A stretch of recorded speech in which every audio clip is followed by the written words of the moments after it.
Bien, seguimos con el libro Después del Reich, Crimen y Castigo de la posguerra alemana. Vamos ahora al tema 3, que es Berlín.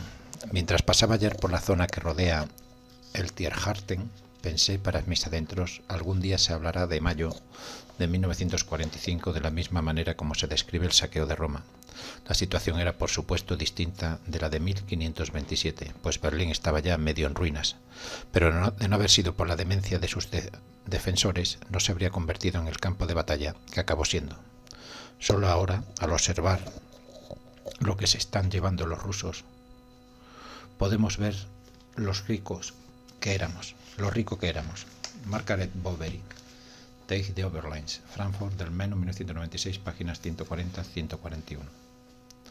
Los huesos no escaseaban en Berlín. El 2 de mayo de 1945, cuando el general Wedling firmó el alto el fuego en la ciudad, los rusos habían concluido sus acciones con un día de retraso. Abrigaban la esperanza de derrotar a los alemanes para el 1 de mayo, si no en esa misma fecha. De todos modos, el enemigo había recibido una soberana paliza. De las 150.000 viviendas del centro de la ciudad solo quedaron indemnes 18.000 y 32.000 resultaron completamente destruidas. Después de que Goebbels hubiera incitado a los berlineses a combatir hasta el final, su delegado Frische les dijo que se detuvieran. 134.000 soldados depusieron las armas. Ruth Friedrich, que había sido miembro de un grupo de resistencia poco significado, pensaba que el Tercer Reich se había desvanecido como un espectro. La muerte de Hitler y Goebbels fueron para ella motivo de regocijo. Al infierno al Führer y el canciller del Reich, tempi passati, ya no nos interesáis. Los berlineses podían imaginar que todo había acabado, pero sabían qué les aguardaba. Lo único que Goebbels no había mencionado eran las muestras ocasionales de amabilidad. Charlottenburg, el barrio donde vivía la periodista Margaret Bovary, era una zona rica y fue una de las últimas en rendirse. Margaret se percató del cambio de la situación cuando se aventuró a salir a la calle para conseguir su último cuarto de libra de mantequilla y encontró a algunos rusos husmeando las colas. La mayoría de los berlineses había considerado prudente portar brazaletes blancos.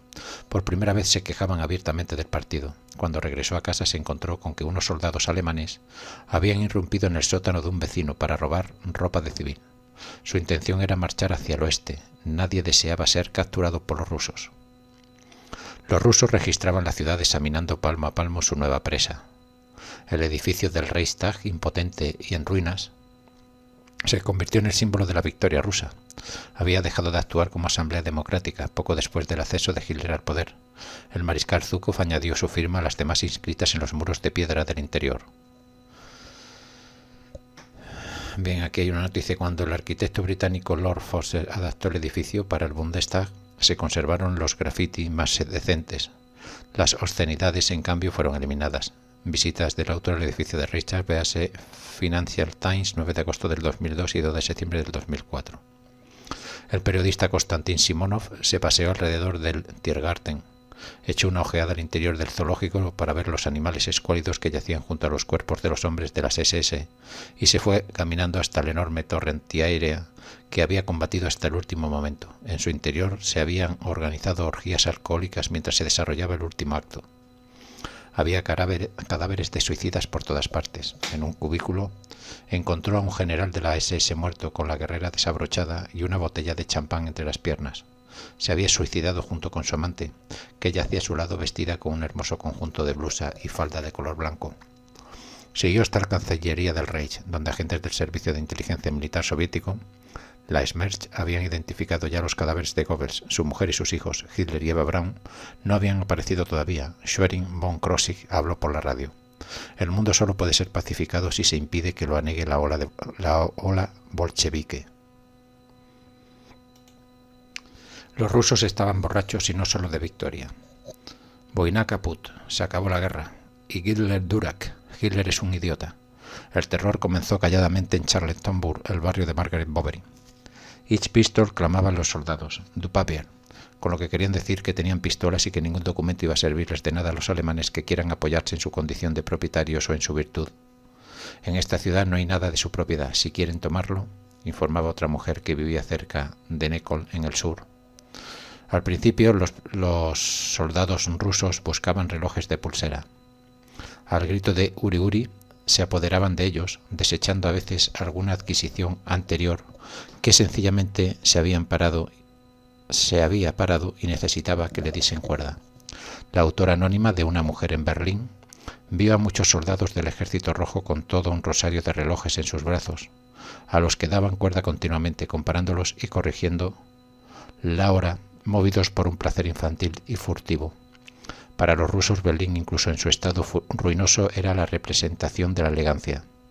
Pensaban que la luz estaba atrapada en las bombillas y las desenroscaban para enviarlas a casa. Se sentían fascinados por los retretes con cisterna y, según se dice, los utilizaban para lavar las patatas en su interior. Ciertos objetos pequeños, como los mecheros, no les resultaban solo novedosos, sino absolutamente encantadores. Algunos berlineses salieron bien parados de aquella experiencia. Un residente de Charlottenburg fue detenido y despojado de su elegante chaqueta de cuero. A cambio de ella, el asaltante ruso le arrojó encima su propia cazadora. Su abatimiento inicial por aquel trueque no tardó en transformarse en júbilo. En los bolsillos de la prenda del soldado encontró 2 relojes y 2 joyas, entre ellas un anillo de gran valor. Ruth Friedrich observó cómo un soldado de Mongolia que había trabado amistad con ella vaciaba sus bolsillos de relojes de pulsera, encendedores, anillos de oro y collares de plata, igual que un niño, calificándolos de trofeos. Market Bovary comentó que los hombres del Ejército Rojo eran como niños encantados con sus relojes nuevos. Uno de ellos fijaba la mirada en su reloj de pulsera y a continuación sacaba otro de bolsillo y se lo llevaba a la oreja. Nosotros, en cambio, que nos habíamos quedado sin reloj, solo podíamos adivinar la hora. Ellos bailaban y tocaban armónicas y acordeones, y luego hacían sonar antiguos discos alemanes en un gramófono alemán robado. La escena del patio recordaba la descripción de los cosacos en Recuerdos de un anciano. La autora anónima vio cómo sus libertadores desechaban una colección de discos clásicos de 78 revoluciones, incluidos Lohengrin y la novena de Beethoven. Se quedaban en cambio con la grabación de la melodía de un anuncio de una tienda de ropa de la cadena CIA de Spitalmarkt. Nicolás Nabokov guardaba un recuerdo nítido del Berlín de aquellas fechas. Frente al Hotel Adlon había 2 camiones aparcados. El primero contenía una montaña de instrumentos de metal, tubas, trompetas y trombones cubiertos con pesadas alfombras de bujarra. En lo alto de las alfombras se sientan 3 soldados, de rasgos mongoloides y gesto huraño. Sus uniformes están hechos jirones, comen pan. El segundo camión se apoya a medias sobre 3 ruedas bloqueando el tráfico. Contiene miles de máquinas de escribir sin funda y en medio de ellas muge una vaca. Los gramófonos eran el placer particular de los rusos. Los hacían sonar ininterrumpidamente hasta que se estropeaban. Luego tenían que hurtar otro nuevo. La incapacidad de los rusos para dominar cualquier aparato constituía un capítulo inagotable. Robaban las bicicletas que podían encontrar. La autora anónima vio cómo las llevaba a una calle próxima. Una calle próxima al Hasenheide, donde practicaban montándose en ellas. Se sentaban rígidos sobre los sillines, como chimpancés del zoológico. A menudo se caían antes de dominar el uso de aquel animal de 2 ruedas. Muchas bicicletas se rompían en el intento y los restos quedaban esparcidos por la calle. Los amigos de Ruth Friedrich recogían las piezas y recomponían vehículos nuevos a partir de ellas. La mayoría de los rusos tenían una naturaleza bondadosa como los niños. Algunos, sin embargo, eran sádicos. Más tarde se pusieron a buscar todas las reservas de comida que los berlineses habían acumulado con tanto esmero y liberaron cualquier alcohol del que pudieran echar mano. Una vez borrachos eran todavía más difíciles de controlar. Luego se divertían incendiando edificios. Destruían lo que no robaban, antigüedades e instrumentos musicales de valor, vestidos elegantes y obras de arte. Requisaban los pisos para los oficiales y expulsaban a sus ocupantes blandiendo cuchillos y pistolas. Pero aquel primer día los residentes de Charlottenburg temieron más a lo que pudieran hacer los norteamericanos. Se les consideraba más proclives a la venganza que los rusos. Seguidamente las violaciones y las matanzas comenzaron en serio. En una estimación a la baja, el número de berlinesas violadas se sitúan en 20.000. Todo comenzó en Neukölln a las 6 de la tarde del 27 de abril. En el sótano de la autora anónima asaltaron en primer lugar a la esposa del dueño de la destilería, pues parecía prometerles dos placeres. Le siguió la mujer del panadero. La autora anónima pensaba que las más gordas corrían mayor peligro, pues para un ruso la gordura era signo de buena salud. Los violadores dejaban para el final a las berlinesas escuálidas y medio muertas de hambre. Los padres inquietos ocultaban a sus hijas aún vírgenes en desvanes y armarios y debajo de los sofás. La autora anónima describió la trastornadora experiencia de la violación. El sentimiento era más bien de parálisis que de asco. Lo que sintió fue un frío extremo. La columna vertebral parece congelada. Un mareo helado me rodea la nuca. Es como hundirse atravesando el suelo. Cuando su agresor le dejó, la arrojó un paquete de tabaco. Margaret Bovary se encontró cara a cara con todo aquello cuando fue a visitar a unos amigos que vivían en el elegante distrito de Dahlem, en el suroeste de la ciudad. Habían sido liberados unos días antes. Los peores casos afectaban a niñas muy pequeñas o a señoras ancianas, y las víctimas solían ser asesinadas tras la violación. A veces ellas mismas se quitaban la vida. En una ocasión los soldados violaron a las enfermeras de un hospital militar y les contagiaron la sífilis al mismo tiempo. Se rumoreaba que la dureza de las violaciones se debía a que los rusos habían enviado unidades integradas por delincuentes como las empleadas por los nazis durante la sublevación de Varsovia, pero más tarde se reveló la falsedad de aquel rumor. Si bien a los violadores se les amenazaba con penas horribles, la perspectiva de satisfacer su lujuria resultaba ser más poderosa que el temor a los castigos. La autora anónima, que hablaba en ruso rudimentario y podía entender algunas de las conversaciones mantenidas entre los conquistadores, supo con claridad que los rusos habían recibido algún tipo de orden. Un oficial reprendió a un soldado con las palabras «Ukaz Stalina», son órdenes de Stalin, pero el hombre respondió diciendo que los alemanes habían violado a su hermana. Más tarde, mientras la autora anónima era violada por dos rusos, una mujer soldado interrumpió a sus camaradas. Al ver lo que hacían, se limitó a reír. La autora anónima se quejó de inmediato a otro oficial, pero éste se desentendió de ella. Le dijo que no le habían causado ningún daño y que además todos sus hombres estaban sanos. Ruth Friedrich se libró de ser violada debido, en gran parte, a que su amante, el director Leo Borchardt, hablaba ruso con fluidez. En cierto momento visitó a una amiga que había sido violada por 7 soldados uno tras otro como bestias. «Necesitamos suicidarnos, es indudable que no podemos vivir así», le dijo su amiga. Frank, un amigo de Ruth, intentó explicar la necesidad de mujeres que sentían los rusos. La euforia de la victoria se manifestaba en la carne de las mujeres de Berlín. Los rusos tomaban posesión física del suelo alemán poco a poco y consumían físicamente carne alemana noche tras noche. El método de suicidio preferido era el veneno, y era motivo de discusión la manera mejor y menos dolorosa de quitarse la vida. Los debates habían comenzado antes de la llegada de los rusos. Había sido un tema favorito de conversación entre Hitler y sus secretarias mientras tomaban el té por la noche. Al parecer, las berlinesas andaban escasas de comida, pero estaban bien provistas de venenos. Hubo casos de suicidio masivo por envenenamiento.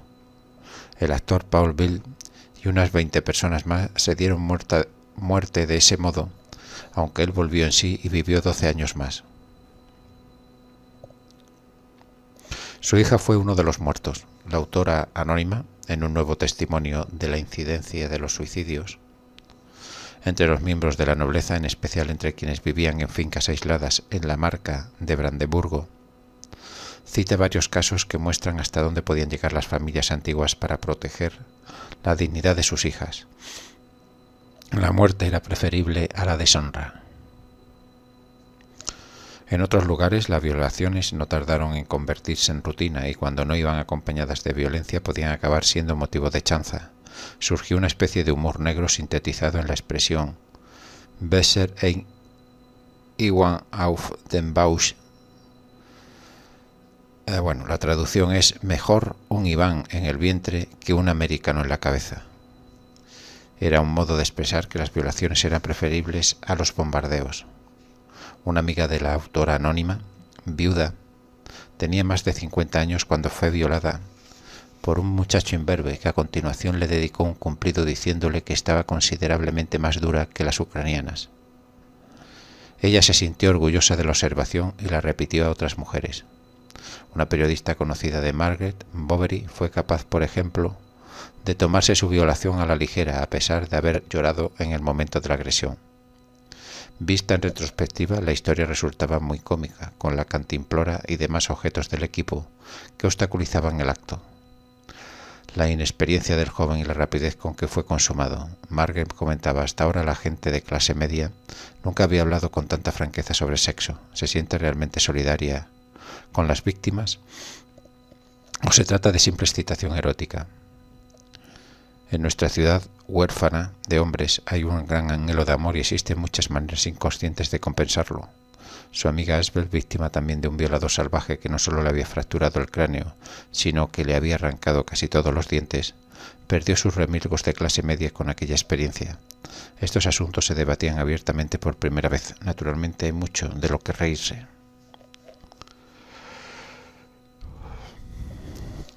Por un giro atroz del humor negro de la época, los niños berlineses solían practicar el juego de Frau komm mit, mujer ven conmigo, en el que los chicos desempeñaban el papel de los soldados y las chicas el de sus víctimas. En tiempos normales los niños habían imitado el échense atrás, el tren va a efectuar su salida, frase que oían cada vez que tomaban la U-Bahn o la S-Bahn, la red del metro berlinés. Durante la guerra el equivalente había sido la expresión atención, atención, una unidad de combate ligera sobrevuela Perleberg en dirección a la capital del Reich. Aquí hay una nota que dice: James Stern se encontró con un eco de aquel entretenimiento en Nuremberg, destruida por los bombardeos. Stern observó a los chicos que jugaban en la arena. Habían levantado un castillo. De pronto uno de ellos comenzó a imitar el gemido de una sirena, mientras exclamaba: soy un americano. El otro saltó encima con una lata llena de arena diciendo: soy un inglés. Ambos agitaban los brazos y gritaban: bum, bum, bum, mientras lanzaban la arena contra el castillo. Muy pocas mujeres se libraron de las violaciones, aunque el suizo Max Schnetter informó sobre zonas que no fueron afectadas, como en una tormenta que solo destruye parte de la cosecha. Una conocida de Margaret Bovary, que se negó a acceder, fue abatida a tiros. Otra, a la que milagrosamente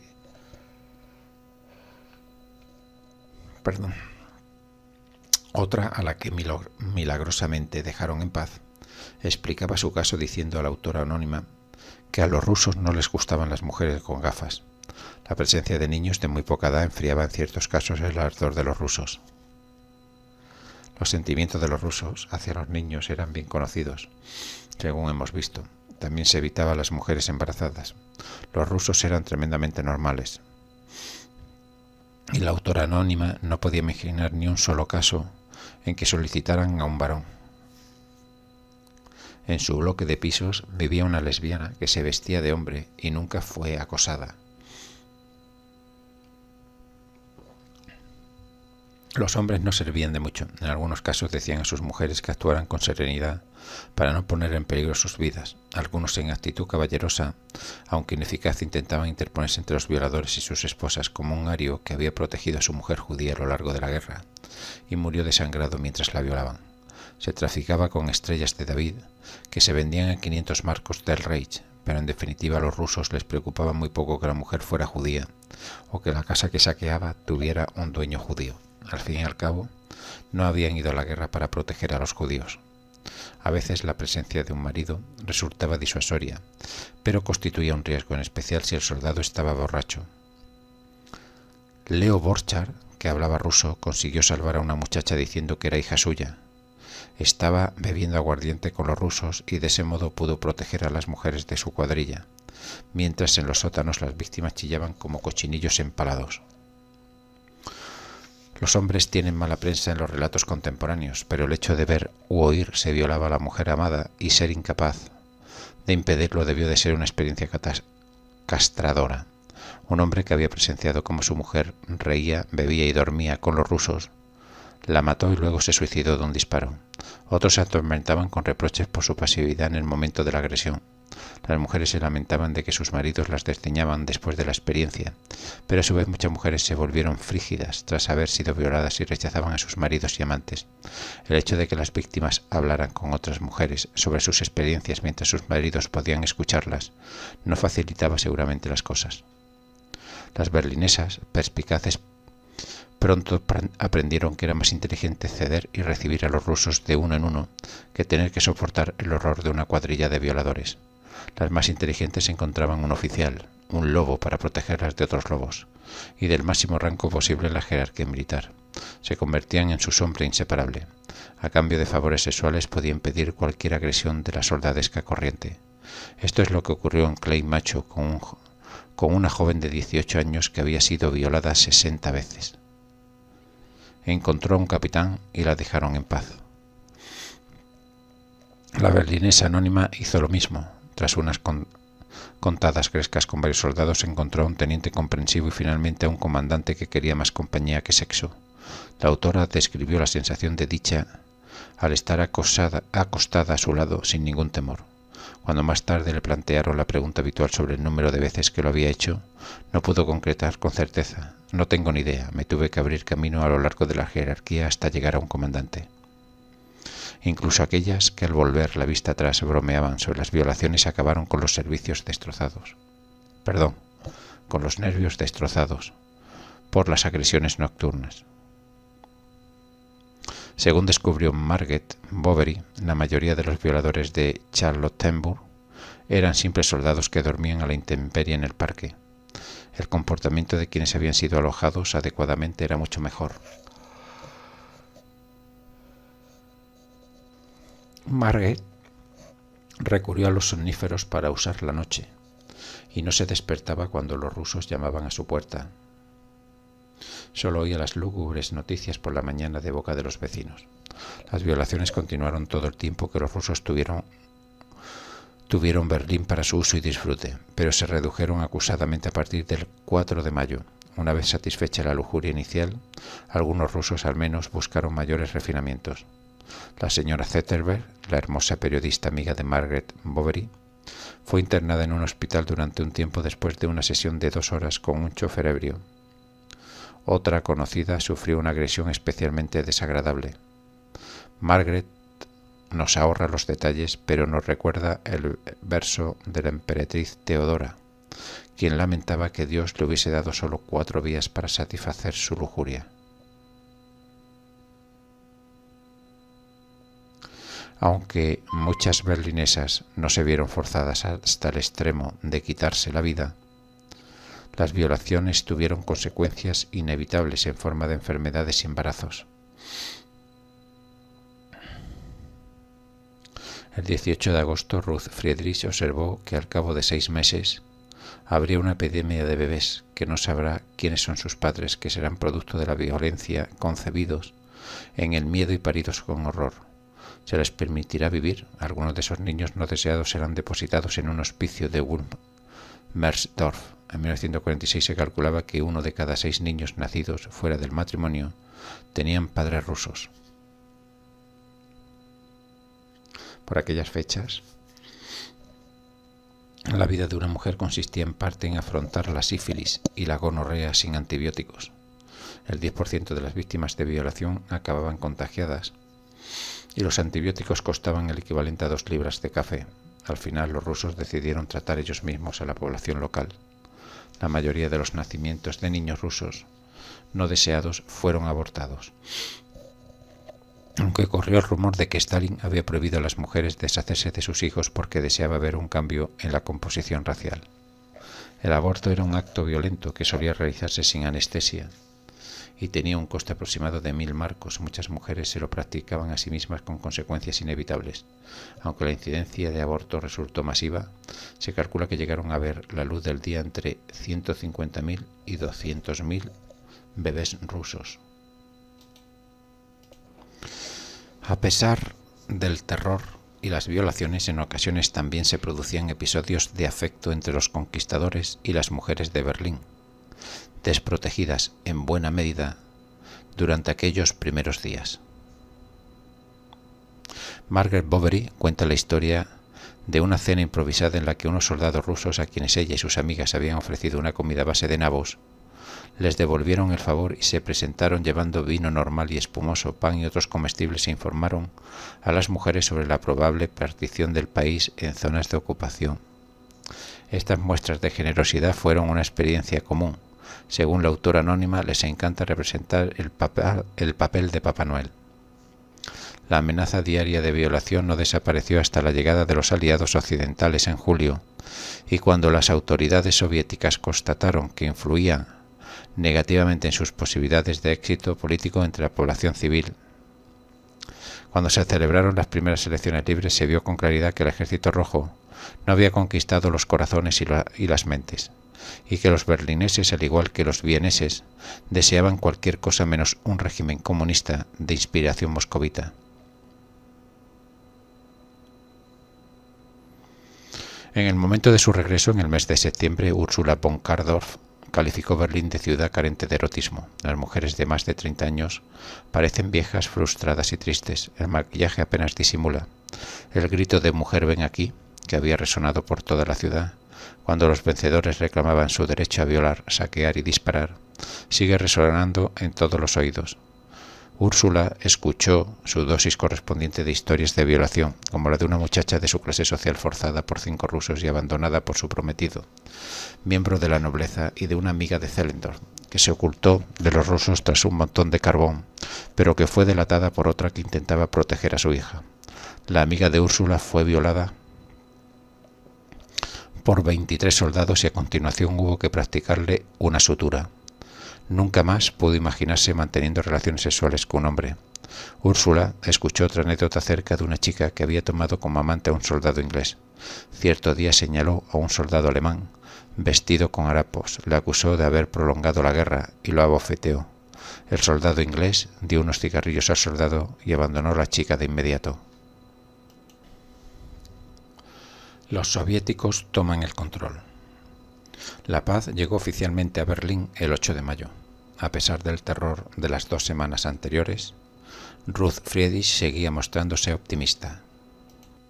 Estamos libres de bombas, libres de apagones, libres de la Gestapo y libres de los nazis. Había costado cierto tiempo conseguir que los demás aliados, el británico Tether, el estadounidense Spath y el francés Lat de Tassigny, firmaran el documento de rendición.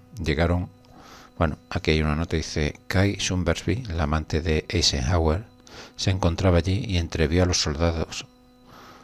las soldados rusas con sus faldas hasta las rodillas. Ninguna chica británica, americana o francesa se dejaría ver ni muerta con aquellos uniformes. Llegaron con una banda de periodistas acreditados. El mariscal Zhukov asistía en representación del Ejército Rojo.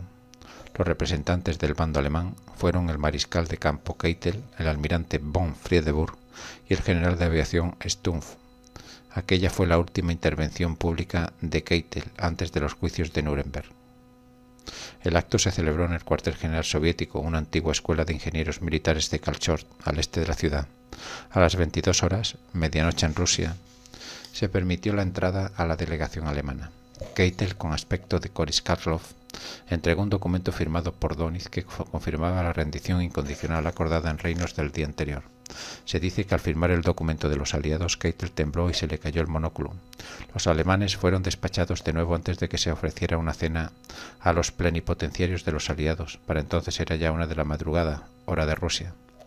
La fiesta y el baile continuaron hasta el amanecer. Los generales bailaron y Zhukov interpretó una danza rusa. Hubo 4 horas de brindis y muchos militares acabaron literalmente bajo la mesa.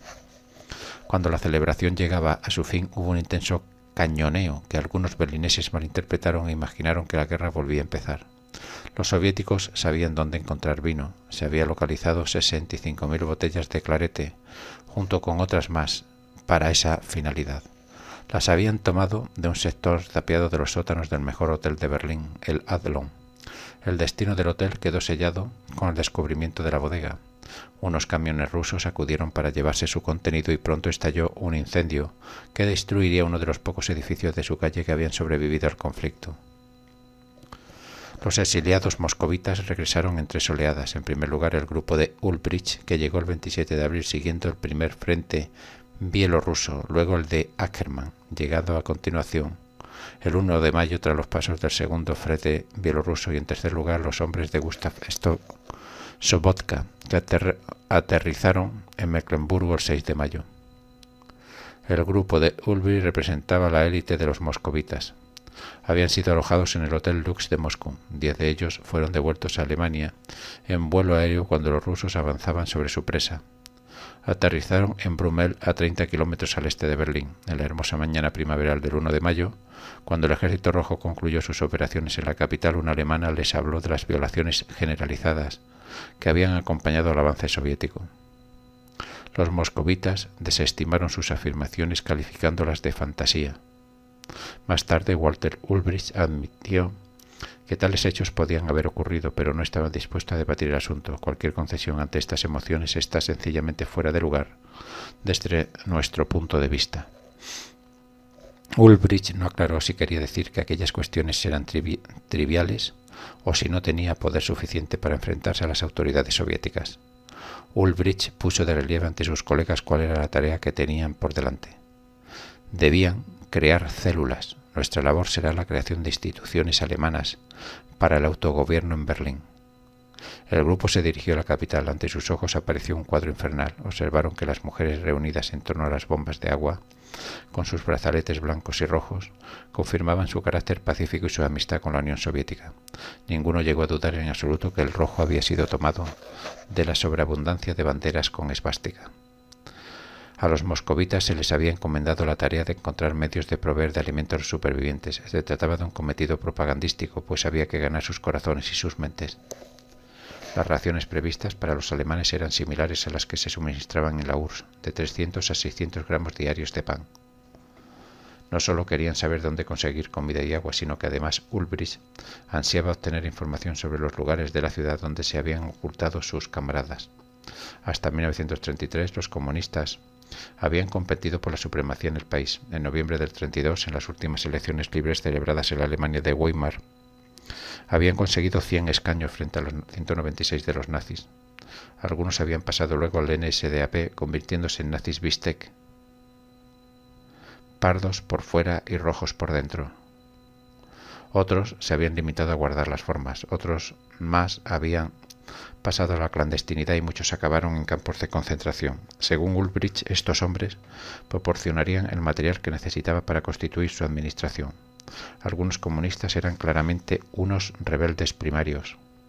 Deseaban trasladar el día de descanso al viernes y sustituir el saludo Guten Tag, o sea, buenos días, por la expresión Rote Front, frente rojo. Los moscovitas eran en general más urbanos. Algunos llevaban años viviendo en la capital rusa y habían adquirido la ciudadanía soviética. Varios de ellos, como Markus Wolf, el posterior jefe de espionaje, habían estudiado en Moscú. Hans Klering, el actor nombrado para dirigir los estudios cinematográficos de la DEFA, vivía en Rusia desde hacía 14 años y estaba casado con una soviética. El coronel ruso Alexander Dimitz dijo: «Es realmente un actor soviético». Los moscovitas fueron colocados estratégicamente en todos los cuerpos de la administración. Al frente de ellos ponían a un idiota inocuo con la garantía de que le daría el visto bueno a las decisiones que tomara el comandante ruso. Así, la persona elegida para el cargo de alcalde de Berlín fue el arquitecto Dr. Arthur Werner, de 68 años de edad, quien entre toses y sorbetones apenas fue capaz de pronunciar su discurso plagado de citas de Goethe durante los 5 minutos que duró la reunión de la corporación municipal. Como los rusos controlaban la ciudad desde mayo, los aliados no intervinieron en los nombramientos y tuvieron que aceptar la política de los hechos consumados impuesta por los soviéticos. Los comunistas ocuparon 100 de los 230 escaños del Concejo berlinés. Se siguió la misma pauta que en Viena, solo que un poco más acentuada. El programa de los moscovitas se puso de manifiesto tras la deserción del más joven del grupo, Wolf Leonard. En su libro Child of the Revolution, Hijo de la Revolución, Leonard reprodujo la esencia del estilo de gobierno de Ulbricht. Este determinaba cómo tenían que ser las cosas. Como Berlín no podía ser abiertamente comunista, Ulbricht optó por no colocar a comunistas en los altos cargos. Podían hacerlo quizás en Winding o en Friedrichshain, pues ambas zonas habían sido siempre rojas. En los sectores de clase obrera, los alcaldes deberán ser,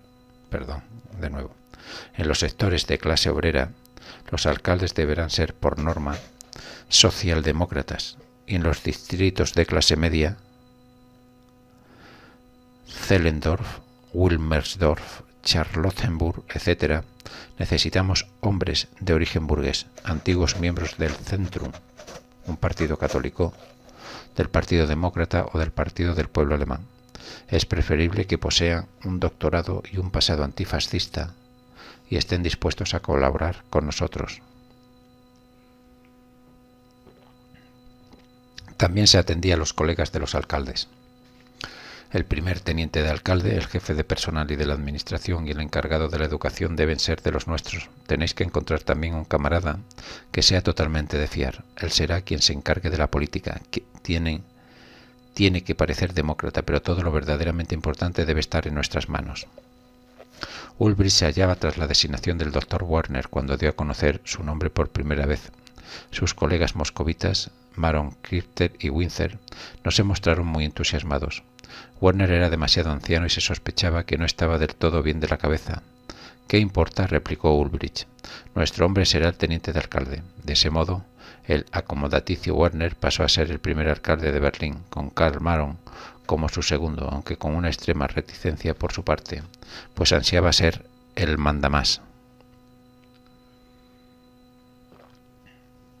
Mientras los rusos consolidaban su poder en Berlín antes de la llegada de los aliados occidentales, Zhukov autorizaba el 12 de junio la formación de partidos burgueses antifascistas, como la conservadora CDU, Unión Democrática Cristiana, y la LPD, Partido Liberal Democrático. Desde un punto de vista político, los británicos y los americanos iban irremediablemente a la zaga. Los británicos hicieron su primera demostración de fuerza cuando el 17 de agosto intervinieron para recortar el poder político de los guardas de bloques de viviendas y de calles comunistas que habían heredado ese cometido de los nazis. 4 días después, los estadounidenses abolieron por completo aquellos cargos cuya única finalidad real había sido el espionaje y la denuncia. Los moscovitas se dispusieron a eliminar a los odiados socialistas, que habían dominado Berlín durante la mayor parte de la República de Weimar. La respuesta fue la fusión. El SED, Partido Socialista Unificado de Alemania, se formó con la anuencia de Otto Grotewohl, el líder del SPD, Partido Socialdemócrata de Alemania, en la zona de ocupación soviética. Grotewohl se había visto cada vez más comprometido. Se había ido con una nueva mujer, exmiembro del Bunddeutsche Madel, el BDM, versión femenina de las Juventudes Hitlerianas, y PG, Parteigenosse, camarada del partido nazi. Los rusos estaban al corriente de ello. Las primeras elecciones locales se celebraron en la primera mitad de septiembre del 45, bajo el férreo control de las autoridades soviéticas, y debieron de parecerse a la última puñalada cínica asestada por Hitler a la democracia en la primavera del 33. A los partidos burgueses se les permitió presentar candidatos únicamente en determinadas circunscripciones. La CDU contó con menos del 20% de los presentados por el SED y el LPD, con poco más del 10%. Los resultados no sorprendieron a nadie. El SED ganó en un total del 57,1% de los votos, más de la mitad de los cuales los había obtenido en Brandenburgo y Mecklemburgo, antiguos bastiones de las fuerzas reaccionarias.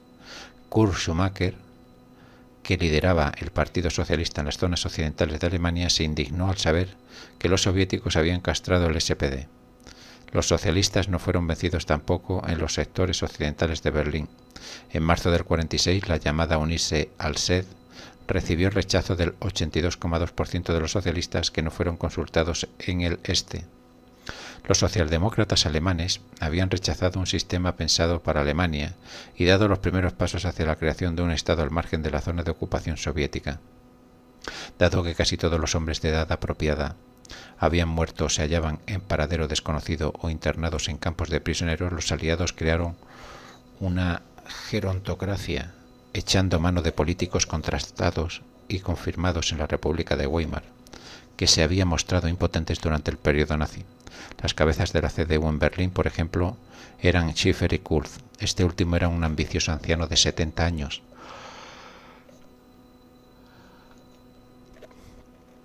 Mientras que Schiffer le superaba en más de 10 y había sido contemporáneo del político liberal Friedrich Naumann, fallecido en 1919. Andrés Hermes, creador de la CDU en la zona soviética, era un brioso personaje de 67 años de edad que había sido ministro en el lejano 1920. Tras ser detenido a raíz del atentado contra Hitler del 20 de julio del 44, había sido puesto en libertad. Wolfgang Leonhard había recibido las instrucciones correspondientes. Su manera de elegir al alcalde del distrito municipal berlinés de clase media de Wilmersdorf constituye un buen ejemplo. Leonhard encontró en la calle a un hombre que había sido internado en un campo de concentración tras la conspiración de julio. Quiso nombrarlo alcalde de distrito, pero él se negó. El hombre de la calle conocía a otra persona, un tal doctor Wilhelm Bucher, que encajaba perfectamente en la descripción dada por Ulbricht a sus lugartenientes. Wilhelm Bucher era el típico personaje apabullado que había salido de un agujero después del 2 de mayo, pero al ser convocado para presentarse ante Ulbricht y recibir la confirmación de su nombramiento, apareció vistiendo un traje negro y se mantuvo en posición erguida. Ya no iba inclinado y en su porte se observaba una nueva dignidad. Ulbricht abrió la botella de vodka para celebrar su nombramiento. En Berlín-Zehlendorf, el primer alcalde tras el nazismo, fue Werner Weisbein, un hombre con visión de futuro que deseaba convertir el distrito en un centro del arte y la cultura. La política cultural se hallaba en manos de un tal Ruhmann, un actor con aptitudes muy corrientes que, como es natural, hizo hincapié en el cine y el teatro. Un tal Blum, el director de la Kaiser Wilhelm Gesellschaft, intentó poner en marcha una universidad difícil tarea en un momento en que los libros eran sistemáticamente incautados y llevados a Rusia. Las autoridades de la zona de ocupación soviética actuaron mucho mejor cuando se trató de reclutar a talentos berlineses que habían destacado antes de la guerra para ayudar en ámbitos concretos. Así, el exministro de Alimentación fue el responsable del aprovisionamiento de comestibles. El prestigioso cirujano Sauerbruch recibió la cartera de salud y el arquitecto Hans Scharoun se le asignó la de la construcción. En las primeras semanas de junio llegó una nueva remesa de moscovitas integrada por el pacato Wilhelm Pieck, Fred O. Elsner, Paul Bandel, el poeta expresionista Johannes R. Becher, Edwin Horn y Marce Arensen. Los antiguos exiliados llevaban una vida comunal en el número 80 de la Prinzenhall, bullente de actividad. Su destino definitivo fue el 76-79 de la Wolfstrasse. Su llegada dio pie a la refundación del KPD, el Partido Comunista de Alemania, con la excepción de que ahora sería Antifa, es decir, antifascista y no marxista. De los 16 miembros fundadores reunidos el 12 de junio, 13 eran moscovitas. Los berlineses disponían de muy poca información. En torno a las hermosas bombas de agua de la época guillermina, que se alzaba en cualquier parte de la ciudad, se intercambiarían de retazos de rumores cuando la gente acudía a coger agua para lavar y cocinar. Los soviéticos siguieron siendo, no obstante, los únicos custodios de Berlín durante un par de meses más, alegando que los documentos no explicaban con claridad cómo iban a acceder los aliados occidentales por tierra hasta sus sectores de la ciudad desde las zonas occidentales, a pesar de que sí se habían fijado las rutas aéreas, un detalle que resultaría ventajoso para Occidente durante el puente aéreo de 1948-1949.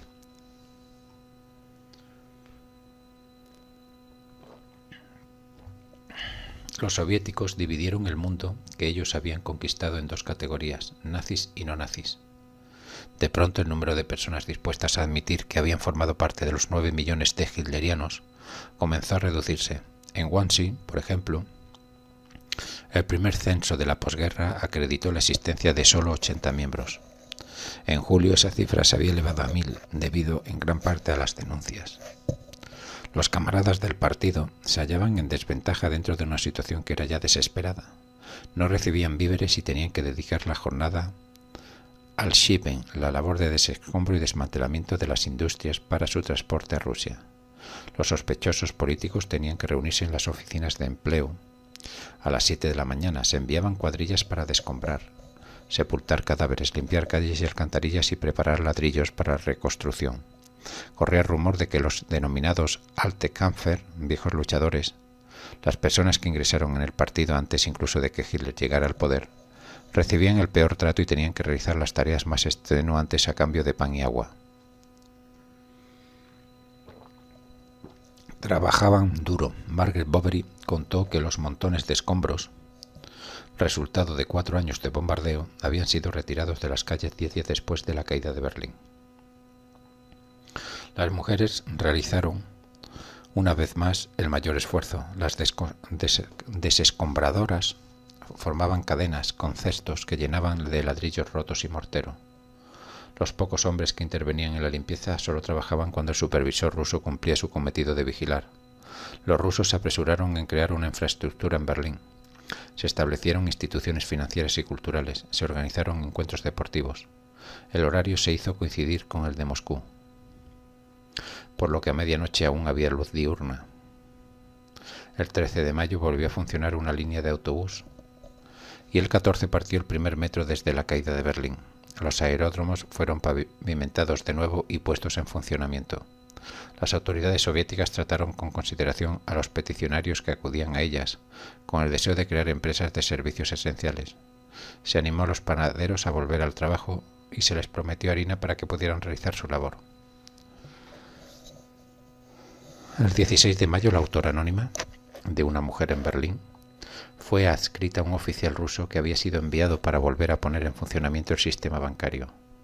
De pronto el oficial comenzó a hablarle en francés y ella se dio cuenta de que se trataba de un Biuche, un superviviente del antiguo régimen anterior a 1917.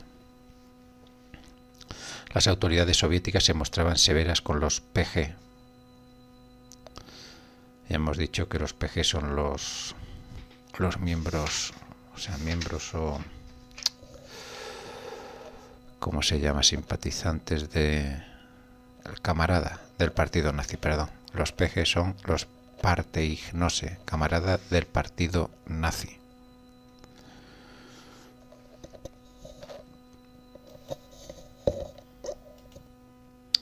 Antes de la llegada de los aliados occidentales, clausuraron 1.400 tiendas propiedad de miembros del partido nazi y pusieron en la calle a unos 12.000 funcionarios. Los secuestros al estilo Noche y Niebla retiraron de la vida pública a cerca de 5.500 berlineses, muchos de ellos trabajadores de la prensa y policías, e incluso antiguos miembros de la resistencia como Alexander Werth, que había sido encarcelado por los nazis y que trabajó con Adam von Trott en el Departamento de Información del Ministerio de Asuntos Exteriores alemán. Emprendieron también la senda del cautiverio. Lo mismo ocurrió con Horst von Einsiedel, miembro del círculo de Kreisau, formado en torno a Helmut James von Mork, y que moriría en un campo soviético de prisioneros en 1947. Otro de ellos fue un varón anónimo de la región del Báltico que había trabajado en la Abwehr, el servicio de inteligencia militar del almirante Canaris, que fue secuestrado en el sector británico. A veces los soviéticos detenían a sus propios hombres, como en el caso de Makar Ivanov, un intelectual que tenía contacto con los británicos a través de Leo Borchardt. La policía de la zona de ocupación soviética estaba dirigida por Paul Markgraf, ex coronel de la Wehrmacht que había sido capturado en Stalingrado y que abrazó el comunismo mientras era prisionero de los rusos. Corrían rumores que rayaban en la exageración. Se decía que el actor Heinrich George había sido fusilado y su colega Gustav Kundren arrestado. George había sido intendant del Teatro Schiller y, en cuanto tal, compañero de viaje de los nazis. Vivió todavía otros 18 meses, al cabo de los cuales falleció por el trato recibido en el campo de concentración de Schaffhausen tras la liberación. La matanza había continuado bajo la égida de unos nuevos señores. Grundens también había sido recluido, pero salió mejor parado que George. Había dirigido al Teatro del Estado durante el Tercer Reich, pero se sirvió de su posición para proteger a varias personas que habían tenido problemas con el régimen. Los rusos lo soltaron al cabo de poco tiempo. El peligro radicaba en las denuncias. Los rusos animaban a la gente a denunciar para salvar su piel. Los soviéticos se mostraban especialmente deseosos de descubrir el paradero de las principales autoridades del Ministerio de Propaganda nazi. Era inútil alegar inocencia. Quien no podía proporcionar una respuesta era detenido y ya no se volvía a oír hablar de él. El Ministerio de Propaganda de Goebbels, el PROMI, había sido responsable de organizaciones aparentemente inocentes como el Club de Prensa Extranjera, pero por lo que respecta a los rusos, cualquier persona que llevara su marca se exponía a una detención arbitraria. Trabajar para el Club de Prensa, así como para el Departamento de Prensa del Ministerio de Asuntos Exteriores, la organización de Ribbentrop, que rivalizaba con el Departamento de Información Oficial, había tenido sus ventajas. Los periodistas percibían raciones mayores. De ello, no se deducía necesariamente que las personas que realizaban tareas de importancia relativamente secundaria dentro de esas organizaciones fuesen miembros del partido, aunque muchos lo eran. Un pequeño número de judíos había vivido la guerra indemnes, eran los llamados U-Booten o submarinos. Uno de ellos, con quien Margaret Bovary se encontró yendo en bicicleta, resultó ser un rabino que había vivido en una paz relativa bajo nombre supuesto. También supo del caso de la señora Nerwin, judía pura, cuyo marido ario había muerto en 1939, pero que se había casado pro forma con un inglés, Mr. Lynn, y había logrado así sobrevivir a la guerra. Su hijo Klaus fue eximido del servicio militar por su condición de Mischling, mestizo, y obligado a incorporarse a la organización Todt para trabajos de construcción, donde habría muerto sin duda alguna, de no haber huido en el momento apropiado. El muchacho era fuerte y rubio y los rusos se negaron a creer que no fuera un hombre de la SS camuflado. La madre respondió empujando sobre el sofá al oficial que estaba al mando. De ese modo Klaus pudo sobrevivir.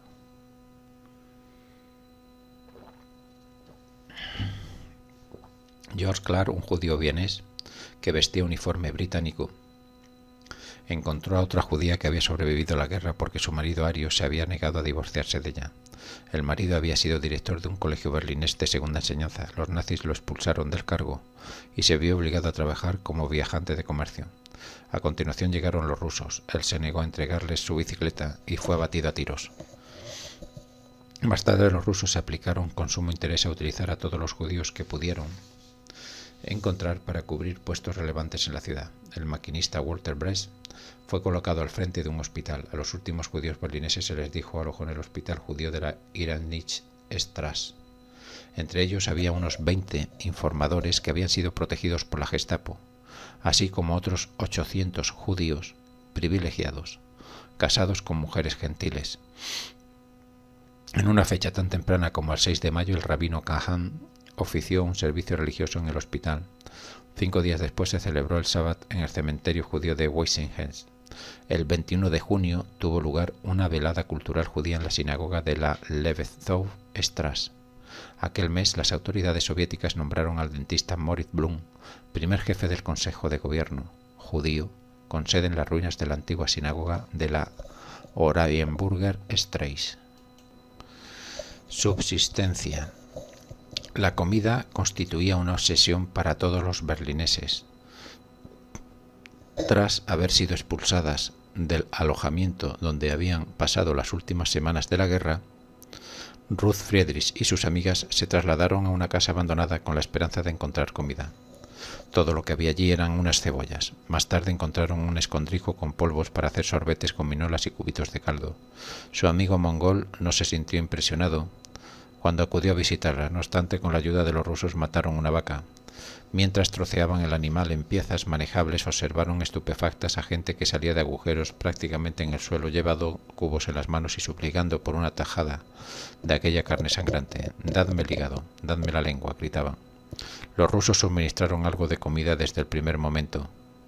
Había cantinas fijas y móviles que servían ropa caliente. En 3 meses repartieron en Berlín 188.000 toneladas de alimentos. Las panaderías comenzaron a trabajar el 9 de mayo. Fabricaban un producto negro y húmedo, pero parecía pan. Las cartillas de racionamiento se introdujeron el 17 de ese mismo mes. Estaban clasificadas del 1 al 5, Más tarde se imprimió una cartilla con el número 6. Las mayores raciones se destinaban a los obreros, que tenían derecho a la cartilla 1, 600 gramos de pan, 30 de manteca y 100 de carne. Los nazis y las amas de casa recibían la cartilla del hambre. La número 5, lo que significaba 300 gramos de pan, 7 de manteca y 20 de carne. Ruth Friedrich conoció a una mujer que tenía la cartilla 5. Su marido había sido PG y ella tenía 5 hijos. Cuando recibieron las provisiones yacía postrada en cama, pues estaba demasiado famélica para mantenerse en pie. Solo pesaba 40 kilos. Margaret Bovary enumera el contenido de su despensa y los festines ocasionales que se permitió durante aquellos días de escasez. Una visita por sorpresa de Elvira von Ziderich sirvió de pretexto para sacar algunas de sus mejores provisiones: sopa hecha de caldo preparado con los pulmones de un caballo sacrificado en la calle en los últimos estertores de la guerra. A continuación, patatas hervidas con su piel, restos de un poco de pasta episelli y, para acabar, un postre hecho de polvos para budín y un poco de compota de cerezas que había empezado a fermentar. Un manjar de dioses. Muchos berlineses cultivaban patatas entre las ruinas. Otros tenían en sus ventanas tiestos con perifollo y borraja. Los habitantes de Charlottenburg dispusieron, al parecer, de la mejor selección de carne de caballo. Cuando el 17 de mayo Ruth Friedrich bajó por la Chausse, la actual Strasse de 17 Juni, la calle apestaba a cadáveres de caballos en descomposición. Los huesos se recogían limpios de carne. La situación solo podía empeorar. La escasez de leche empujó a las madres de Neukölln a acudir a la comandancia rusa o comandatura. Decían que sin leche sus hijos morirían. Los soviéticos respondieron que no había diferencia alguna entre morir en ese momento o al cabo de un año. A finales de junio los rusos se llevaron las 90 vacas de la granja modelo de Dahlem, aunque de todos modos habían reservado aquella leche sobre todo para su propio consumo. Verlas partir en dirección a Rusia minó la moral de la población. Los animales padecían glosopeda y era dudoso que pudiera finalizar el trayecto con vida. No obstante, los rusos insistieron desde el principio en que su intención era alimentar a los berlineses, crearon una estructura política y estimularon la actividad cultural. No trataron a los alemanes como estos habían prometido tratarlos a ellos. Los alemanes no iban a ser exterminados. Quienes no se oponían a los soldados rusos que se entregaban al pillaje podían salir considerablemente mejor librados. Tras la ya acostumbrada visita de una pandilla de rusos, la autora anónima enumeró los beneficios obtenidos. Tenían pan, arenques, los habían cortado sobre una mesa de caoba, carne enlatada y los restos de una pieza de tocino, todo obsequio de sus visitantes. Cuando los rusos se marcharon, solo se llevaron el alcohol. Hace años que no he comido tan bien, concluía. Más tarde llegó un ruso con 2 rodaballos, pero aún fue más sorprendente una visita posterior en la que uno de sus admiradores le llevó una botella de Tokay. A mediados de junio los precios de los comestibles en el mercado libre eran astronómicos. Las fresas, entonces de temporada, costaban unos 7,50 marcos la libra, un colinabo 50 peniques, pero había que hacer cola durante 4 horas para conseguir uno y cabía la posibilidad de que la tienda hubiera agotado sus existencias. En el mercado negro una libra de carne alcanzaba los 100 marcos y en julio el precio de una lata de kilo de grasa de carne había subido a 500. En la Keistrasse se podían canjear con los rusos relojes y joyas por comida. El alimento básico durante la guerra habían sido las patatas. Margaret Bovary había conseguido su última remesa en octubre del 44 y la había estirado hasta mediados de julio. Para entonces tenían un intenso color azul por dentro. De vez en cuando ella y sus amigas hallaban por casualidad algún fruto caído de un árbol de un parque o de un huerto. El 18 de julio redactó una lista de lo que había comido.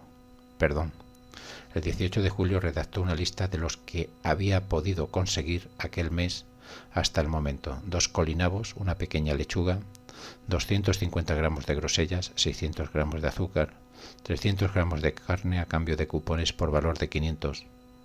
No hay patatas ni manteca. Tampoco hay sal ni vinagre. Ahora, sin embargo, puedo hacer cola para comprar pan. Al acabar el mes, las promesas habían sido cuantiosas, pero lo obtenido poco: nada de manteca, carne, frutas, verdura, vinagre sucedáneo de café o sal en todo el mes. Solo una parte de las patatas, 620 gramos de azúcar, 600 de harina y 7 cubitos de caldo. Los berlineses se sentían totalmente apartados del mundo exterior. No había transporte, todas las bicicletas y coches eran susceptibles de ser requisados y tampoco teléfono. Entretanto, los rusos arrancaban una línea férrea de cada vía doble y se la llevaban a Rusia. Quienes conservaban ilegalmente sus aparatos de radio debían hacerse la idea de disponer de un suministro de energía sumamente irregular. A la larga, el efecto fue un cambio en las características de Berlín, que dejó de ser la fuente de energía industrial que había sido desde el siglo XIX para convertirse a finales del XX en una ciudad sin industrias. Para la dignidad de los nuevos siervos, en especial para las mujeres, había dos cosas importantes: la peluquería y las flores. Margaret Bovary se enorgullecía de los arreglos florales que ella misma había creado en su casa derruida por los bombardeos. Durante las incursiones aéreas sobre Berlín en las torres de la defensa antiaérea, había peluqueros listos para acicalar a las mujeres hasta el toque de sirena que anunciaban el final del ataque. El combustible era otro de los problemas. Con el tiempo, los parques de Berlín, el Tiergarten y el extenso Grunewald acabarían despojados de su flora. El Grunewald había quedado limpio de ramas caídas ya en el verano del 45, mientras que otros buscaban vigas ennegrecidas en los edificios incendiados. La electricidad se restableció, no obstante, el 25 de julio, y el 5 de agosto comenzó a funcionar un servicio postal limitado. Berlín dejó de estar aislada del resto de Alemania. Pero el martirio no había concluido. Tras las plagas de los asesinatos, las violaciones y la hambruna, llegó la enfermedad. A mediados de junio morían diariamente 100 berlineses de tifus y paratifus transmitidos por piojos humanos. Y a los berlineses se les prohibía la entrada en las instalaciones requisadas por los aliados occidentales. El 18 de julio redactó una lista de lo que había podido conseguir aquel mes hasta el momento: 2 colinavos, una pequeña lechuga, 250 gramos de grosella, 600 gramos de azúcar y 300 gramos de carne a cambio de cupones por valor de 500. No hay patatas ni manteca, tampoco hay sal ni vinagre. Ahora, sin embargo, puedo hacer cola para comprar pan. Al acabar el mes, las promesas habían sido cuantiosas, pero lo obtenido poco. Nada de manteca, carne, frutas, verduras, vinagre sucedáneo de café o sal en todo el mes. Solo una parte de las patatas, 620 gramos de azúcar, 600 de harina y 7 de cubitos de caldo. Los berlineses se sentían totalmente apartados del mundo exterior. No había transporte. Todas las bicicletas y coches eran susceptibles de ser requisados. Y tampoco teléfono. Entre tanto, los rusos arrancaban una línea férrea de cada vía doble y se la llevaban a Rusia. Quienes conservaban ilegalmente sus aparatos de radio debían hacerse a la idea de disponer de un suministro de energía sumamente irregular. A la larga, el efecto fue un cambio en las características de Berlín, que dejó de ser la fuente de energía industrial que había sido desde el siglo XIX para convertirse a finales del XX en una ciudad sin industrias. Para la dignidad de los nuevos siervos, en especial para las mujeres, había dos cosas importantes: la peluquería y las flores. Margaret Bovary se enorgullecía de los arreglos florales que ella misma había creado en su casa derruida por los bombardeos. Durante las incursiones aéreas sobre Berlín, en las torres de la defensa antiaérea había peluqueros listos para acicalar a las mujeres hasta el toque de sirena que anunciaba el final del ataque. El combustible era otro de los problemas. Con el tiempo, los parques de Berlín, el Tiergarten y el extenso Grunewald acabarían despojados de su flora. El Grunewald había quedado limpio de ramas caídas ya en verano del 45, mientras que otros buscaban vigas ennegrecidas en los edificios incendiados. La electricidad se restableció, no obstante, el 25 de julio, y el 5 de agosto comenzó a funcionar un servicio postal limitado. Berlín dejó de estar aislada del resto de Alemania.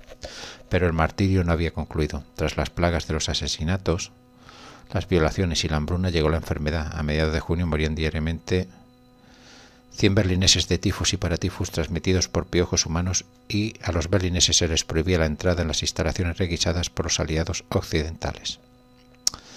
Vale, me he dado cuenta de que esta última parte ya la había leído, pero he tenido un lapsus ahí que me han llamado y se me ha ido. Bueno, continúo. La llegada de los aliados occidentales. Todo el mundo aguardaba a los aliados occidentales con la esperanza de que su llegada mejoraría la situación. Stalin, sin embargo, intentaba ganar tiempo para poder sacar de la ciudad todos los materiales valiosos y consolidar a comunistas de confianza en cualquier puesto de poder. De haber tenido capacidad para incumplir el trato que permitía la entrada de británicos y norteamericanos, lo habría hecho. El permiso soviético para que los aliados occidentales avanzaran hasta Berlín dependía de la retirada de estos a las líneas de demarcación trazadas en Yalta. Los angloamericanos tenían que retroceder hasta el otro lado del Elba. El 2 de junio, el teniente general Lucius Clay, jefe de la delegación estadounidense en Berlín, todavía guardaba instrucciones. El primer intento de los estadounidenses de llegar a Berlín fue un completo fracaso. El 17 de junio, el coronel Frank Hawley se puso en marcha con su grupo de reconocimiento compuesto por 500 hombres en 100 vehículos. Iba bien preparado. Tras él había dejado un equipo de 2.000 berlinesas,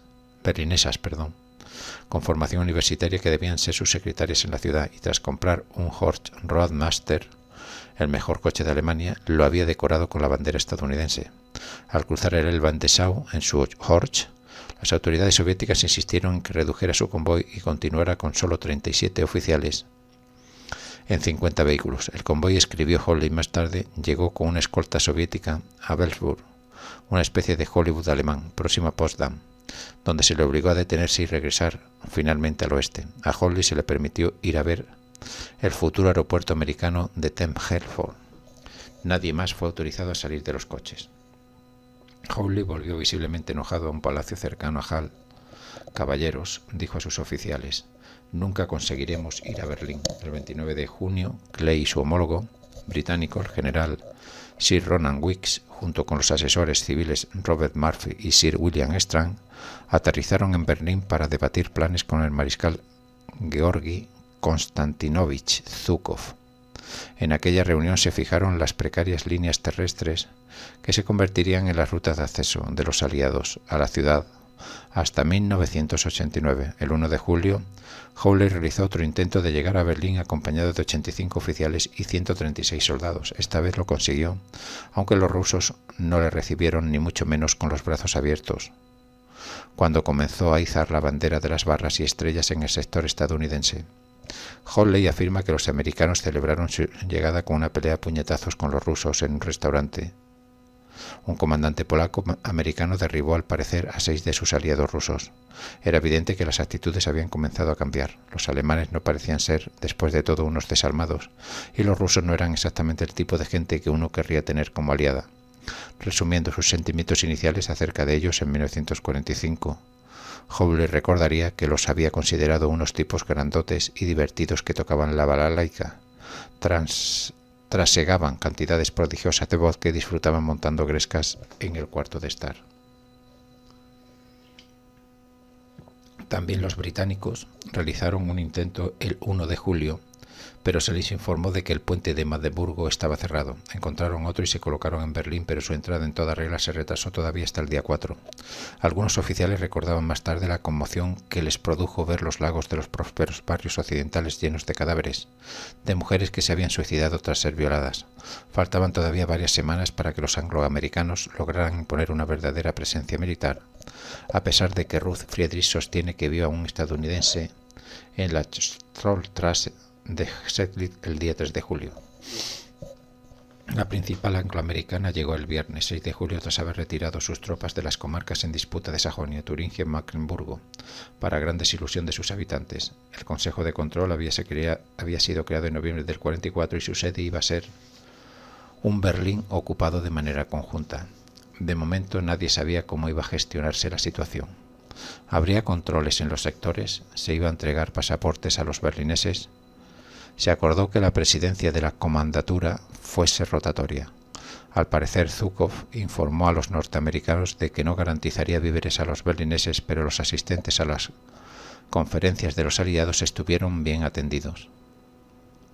El mariscal soviético afirmó que el número de oficiales presentes en las reuniones en que los rusos actuaron como anfitriones se multiplicó por 2 debido a las cantidades de caviar y vodka ofrecidas. Aquellos festines se conocían al parecer con el término eufemístico de té. Hawley cuenta que los americanos se mostraron muy preocupados por el maltrato dado por los rusos a las berlinesas, olvidando oportunamente los numerosos casos de violaciones perpetrados por los soldados estadounidenses. Un general ruso excusó a sus paisanos admitiendo que las violaciones no habían contribuido a la buena fama de su país, no sin antes recordar que aquello no era nada en comparación con lo que los alemanes habían hecho en su tierra. Como los rusos habían tenido Berlín en exclusiva, para ellos durante 2 meses mantenían en el sector estadounidense garitos que se resistían a entregar. En una de sus expediciones varios marineros rusos dieron muerte a una muchacha. Los americanos presentaron una queja, pero el comandante ruso les dijo que en Berlín no había marineros rusos. Tenía que haber sido unos bellacos alemanes vestidos con uniformes rusos robados. El clima se enrareció. Los americanos decidieron con actitud justiciera que estaban autorizados a disparar a matar cuando hubiera de por medio alguna mujer. Los rusos, en un cambio de estrategia, excusaron su comportamiento diciendo que aquellos hombres estaban borrachos o eran desertores. En un tiroteo producido en una estación ferroviaria murieron algunos rusos, ante lo cual los soviéticos presentaron una queja. Citaron el caso de un sargento británico que le había roto los dientes a un ruso y lo había arrojado al otro lado de la línea de demarcación. Según ellos, se trataba de un escarmiento adecuado. En cambio, disparar era un acto reprobable. Hawley afirmó que los disparos cesaron cuando los rusos pusieron fin a las violaciones y saqueos. En Berlín los rusos recibieron las zonas más populosas de la clase obrera, situadas en el este, mientras que los aliados occidentales asumieron el control de los distritos más ricos del oeste. Había enclaves y exclaves. La emisora de radio se hallaba en el sector británico, pero estaba en manos soviéticas y el pueblo de Strechutzen quedaba incluido en Berlín. Hubo otras anomalías que persistieron hasta 1989. A los soviéticos se les permitiría cuidar de su monumento en memoria de la guerra situado en el Tiergarten, y cada uno de los ejércitos tenía derecho a controlar a los demás, lo que implicaba la concesión de pases a una o dos personas privilegiadas de los servicios de inteligencia que gozaban de permiso para deambular por un sector o zona occidental u oriental. Los americanos resultaron decepcionantes. Los berlineses tenían la sensación de que no sabían por qué estaban allí. Margaret Bovary, que había trabajado como periodista en la Unión Soviética y había sido internada por los rusos al comienzo de la guerra, descubrió que muchos hablaban menos inglés que ella. Era mejor conversar en español. A veces resultaba útil tener nociones de francés. Otras mujeres se sintieron aliviadas en un primer momento porque podían dormir en paz, sin que las molestaran las intrusiones de los rusos. Pero aunque esto era cierto en líneas generales, hubo excepciones por ambas partes. Margaret Bovary narra el caso de los miembros de una familia propietaria de una finca en las afueras de Berlín, que se hallaban paseando cuando llegaron los rusos y corrieron de vuelta a casa petrificados ante el temor de que los soldados pudieran hacer a sus hijas lo que le pudieran hacer a sus hijas y a sus amigas. Para su sorpresa se encontraron con que los rusos no habían tocado nada y se habían mostrado excepcionalmente corteses. Sin embargo, cuando llegaron los americanos, una de las muchachas fue violada con tanta brutalidad que tardó años en recuperarse de la conmoción. Margaret Bovary pensaba, no obstante, que en general cualquier ejército de ocupación que controlara un determinado sector era el peor para los berlineses concernidos. Todos envidiaban a los soldados de sus vecinos. Los estadounidenses eran especialmente ingenuos. A la doctora Hursels, médica jefe de Hetzendorf, le pidieron que les proporcionara 2.500 camas. Al preguntarles ella dónde pasaba que podrían encontrarlas, el oficial le respondió que en los hospitales. Hursel tuvo que informarle de que ya se las habían llevado los rusos. Nada suscitaba mayor interés que saber qué se podrían sacar de los cubos de basura de los americanos. Margaret Bovary trabajaba para la editorial Ullstein, donde se encontró con la reseña de un libro de Estados Unidos en la que se decía que el norteamericano medio desechaba más de lo que consumía un civil ruso. Los americanos tenían por norma no dar nada y tirarlo todo. Así pues, las alemanas, que trabajaban para ellos, estaban fantásticamente bien alimentadas, pero en cambio no podían llevarse nada para sus familias o sus hijos. Una mujer que había dejado unas cortezas de queso en el alféizar de una ventana para llevárselas a casa se ganó una tremenda regañina. Al acabar la jornada se arrojaba incluso por la fregadera el café no consumido. A los americanos les indignaba que los famélicos berlineses se atrevieran a servirse de lo que ellos comían. El coronel Frank Hawley había llegado a Berlín con 2 jabalíes domesticados adaptados por el ejército durante su avance hacia el este. Cuando un alemán pretendió comerse uno de ellos, fue brutalmente derribado a golpes. No obstante, los oficiales compañeros de Hawley convencieron a este de que los jabalíes causaban más molestias de lo que valían, y los americanos se zamparon los dos. Elsbeth, la amiga de Margaret Bovary, encontró con su perro, Salchicha, Bazi, un auténtico tesoro abandonado en Grunewald, pan de una blancura que los berlineses no habían visto en años, paquetes de mantequilla y margarina y cebollas que no estaban podridas. Como los americanos descubrieron que alguien había saqueado sus restos, a continuación tuvieron más cuidado. Sin embargo, todavía habría nuevos hallazgos, y Elsbeth consiguió vivir durante 5 días de un pastel de arroz que habían virlado de una incineradora. Ese pastel fue toda una epopeya. Días después, Margaret Bovary seguía cantando aún sus alabanzas. A continuación le dieron unos huesos de pollo y disfrutó del placer de preparar una sopa con un poco más de sustancia que el caldo de verduras que consumía habitualmente. Sin embargo, el deleite supremo lo alcanzó cuando la señorita Roscies encontró un bizcocho comido a medias y un plato de una especie de budín de pan blanco de tapioca con medio limón exprimido. Un limón de verdad crecido en un árbol. La ingestión de aquel botín ocupa un largo párrafo de su relato. A pesar de los espléndidos hallazgos en los cubos de basura, en la tercera semana de julio seguía reinando una considerable escasez. Hasta entonces no habían tenido carne en todo el mes. Era la 6ª semana sin manteca y probablemente la 25ª sin leche ni huevos. Margaret Bovary se consolaba recogiendo algunas flores espléndidas y colocándolas en su habitación, aireada pero destrozada. En 1950, Hawley afirmó, no obstante, que los americanos se preocupaban todo el tiempo por la subsistencia de los berlineses. Criticaba las hogazas de centeno rusas que requerían hasta 100 kilos de harina para elaborar 145 de pan. Además, eran demasiado húmedas, decía, y se pudrían. Aquí hay una nota, dice Hawley, debía de estar confundido. En nuestros tiempos más prósperos, 1 kilo de harina de centeno requería 700 mililitros de agua para la elaboración de 1,6 kilos de Landbrot, pan campesino, alemán de centeno, que tiene por tanto más de 1/3 parte de agua y puede conservarse perfectamente una semana.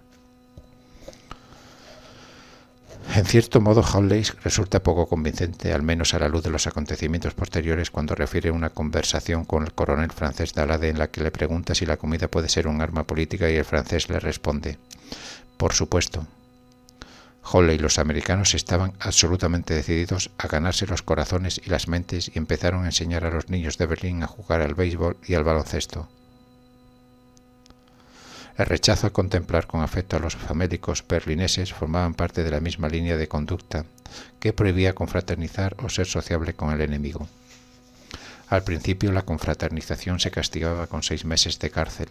Los soldados tenían prohibido dar la mano a los alemanes o hacerles regalos y debían tratarlos como una raza conquistada.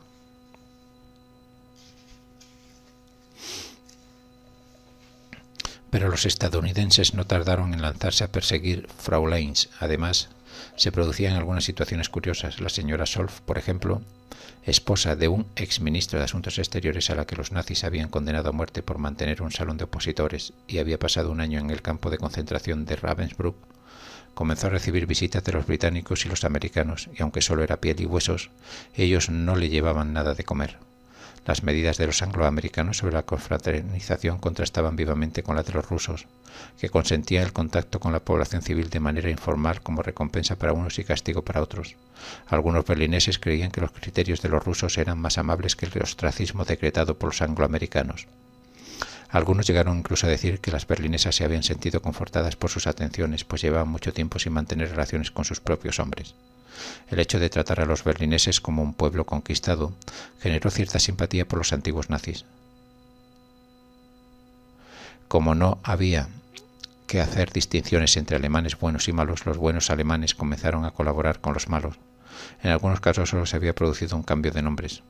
El Blockbar, el chivato residente de la época nazi, había resurgido brevemente en forma de Haushoffmann, de camarada.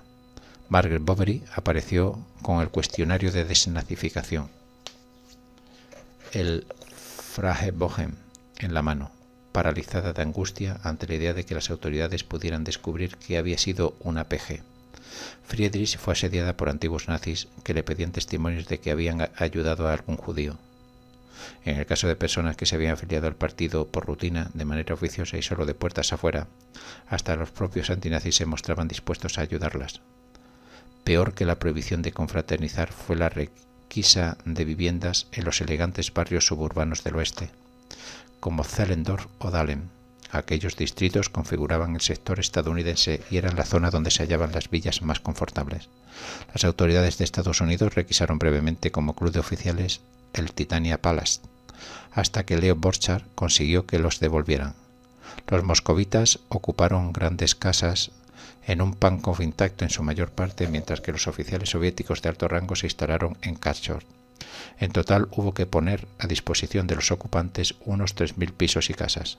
Según escribió Ruth Friedrich, quienes se vieron obligados a desalojar su vivienda tuvieron que hacerlo sin remedio, ya fueran antinazis o pronazis, ricos o pobres. En el otoño de 1945 el espacio vital de los berlineses quedó reducido a menos de 10 metros cuadrados por persona. Los franceses habían aparecido finalmente el 23 de julio tras haberseles asignado un retazo del sector británico en Reinickendorf y Wedding, y encontraron para sí unas pocas villas encantadoras en Frohnau, Wittenau y Tegel. Los británicos fueron quienes salieron peor parados, pues en Wilmersdorf y Spandau escaseaban las residencias palaciegas. La incautación de casas por los aliados provocó agudos sufrimientos entre la población afectada. Ni siquiera los judíos, que habían regresado de los campos de concentración, salieron indemnes y fueron desalojados a punta de pistola. A las víctimas expropiadas se les concedían unas pocas horas para empaquetar sus pertenencias. En consecuencia, se vieron obligadas a encontrar un espacio en el piso de algún amigo, hasta que también este era requisado por otro oficial de la guarnición. Entretanto, mujeres que en el pasado habían llevado a Alemania una vida de privilegio luchaban por encontrar un puesto de criada o señora de la limpieza para los invasores. Una berlinesa que había sido arrojada a patadas de su casa comentaba amargamente que al principio las mujeres habían sido violadas por los rusos y luego tuvieron que servir de putas a los americanos. A pesar de sus aires de superioridad, los americanos deseaban ser saludados como liberadores y les contrariaba que no se les tratara de ese modo. Su actitud fría contrastaba intensamente con la de los rusos. En un sermón pronunciado en Dahlem, el mes de julio, el teólogo antinazi Otto Dibelius llamó la atención sobre las cifras de mortalidad en Berlín. En épocas normales el índice diario rondaba los 200 fallecimientos durante la guerra. Durante la guerra había subido a cerca de 250 a consecuencia de los bombardeos. Ahora las estimaciones daban una cifra en torno a 1.000, y eso en una ciudad mucho más reducida.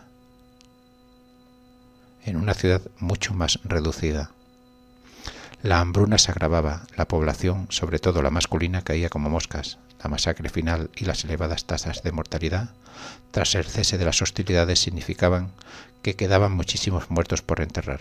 No había un lugar donde depositarlos y tampoco ataúdes, y los aliados no iban a ayudarles. Las familias habían sepultado a sus difuntos en las ruinas o los habían depositado en panteones. Los berlineses recurrieron a armarios de madera de gran tamaño o se limitaron a envolver los cadáveres en mantas para caballos atadas con una cuerda. Ruth Friedrich cuenta haber visto un caso así: un paquete con dos pies amarillos como de madera que asomaban por un extremo. Había cementerios provisionales por toda la ciudad. Delante del cine, situado frente a la vivienda de la autora anónima, había un conjunto de cruces. La primera persona enterrada allí había sido una muchacha que había saltado de la ventana de un tercer piso para evitar ser violada. Poco después comenzaron a aparecer nuevas cruces. Cuando le preguntaron por la hambruna, el general ruso Gorbatov dijo que se debía a los nazis, que habían saboteado los suministros. El final de la luna de miel. Al principio existió cierto sentimiento comunitario entre los aliados victoriosos. Frank Howley, a quien agradaba pensar que había entendido desde el primer momento la mala fe de los rusos, cita una frase ingenua de su oficial superior, el general Clay: «Me gusta Solokovsky, el vicecomandante soviético, nunca me mentiría».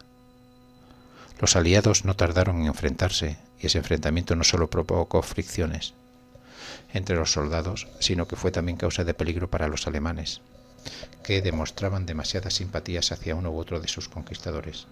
Un alemán que trabajase para los rusos corría riesgo de ser acosado o apresado por los americanos, y los alemanes que unieron su suerte a la de los americanos debían tener cuidado cuando entraban en el sector ruso. El 23 de agosto se produjo una tragedia que puso de relieve las volubles relaciones entre los aliados y la dificultad de restaurar la cultura en la despedazada ciudad.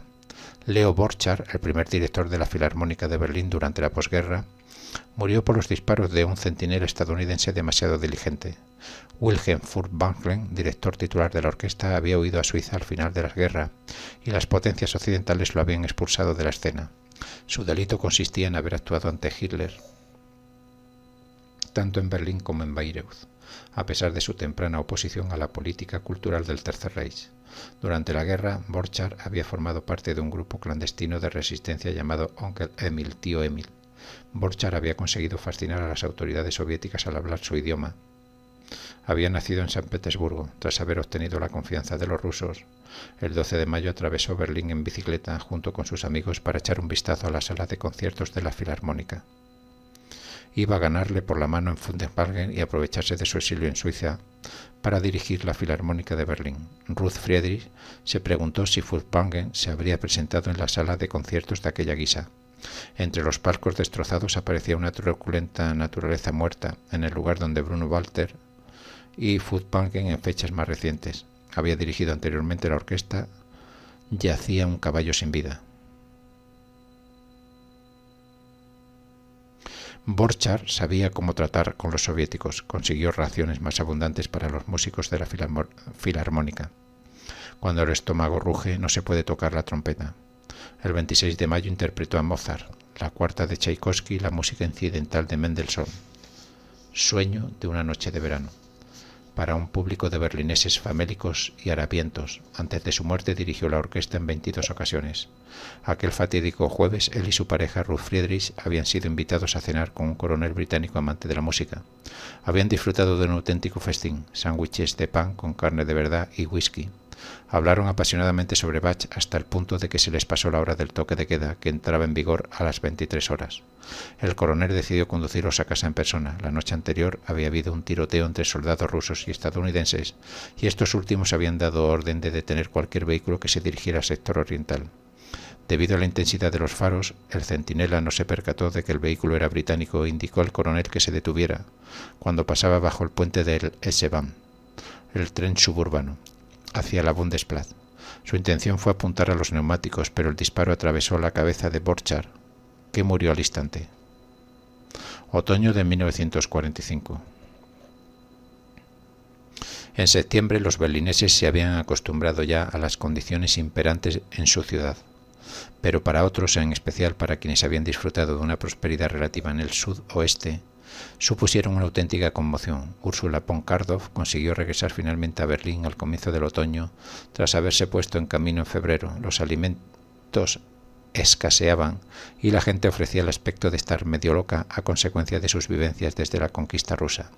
Úrsula se quedó en casa de su amiga Barchen en la plaza Savigny, en una habitación sin pared exterior. Los berlineses conocían a esa clase de edificios con la denominación de Sperlingplatz, el placer de los gorriones, pues uno podía lanzarse al vacío desde ellos en cualquier momento. Úrsula salió a pasear por la Kurfürstendamm. La prohibición de confraternizar no se observaba con estricto rigor y pudo ver a muchachas alemanas elegantemente vestidas arremolinándose en torno a los soldados americanos, británicos y franceses. Se tocaba jazz en establecimientos que ofrecían bebidas calientes pero no comida sólida. Ursula von Kardorff tomó prestada una bicicleta para echar un vistazo al centro de la ciudad.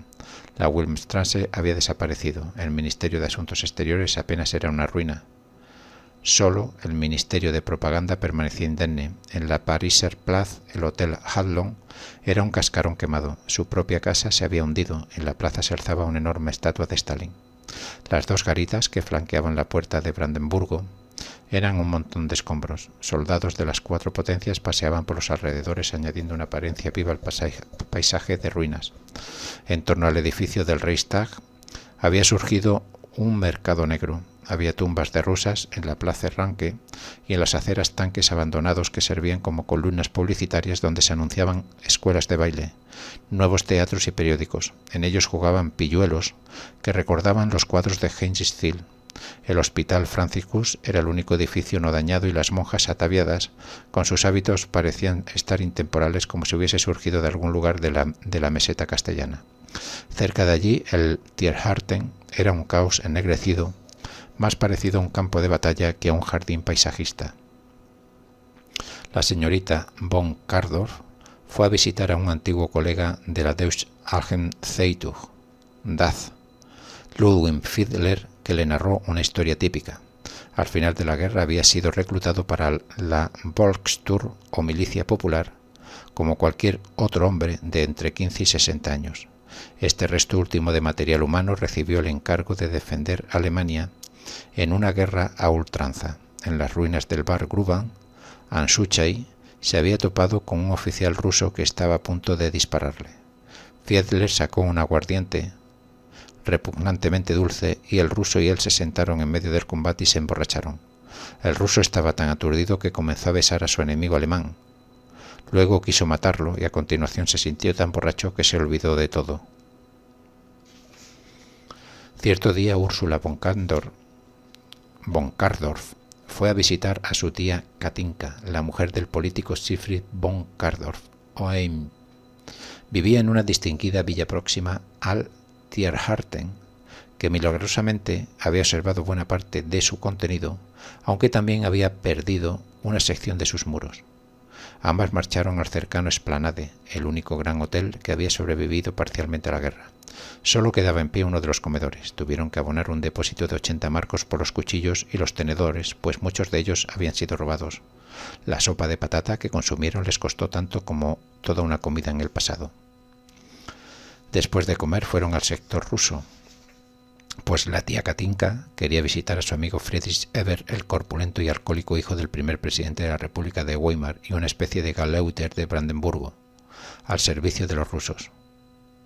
Presentaba un aspecto sucio y hambriento. Dijo que sentía envidia de Úrsula von Kardorf, pues iba a regresar a Göttingen, pero amo tanto esta ciudad que quiero ayudarla.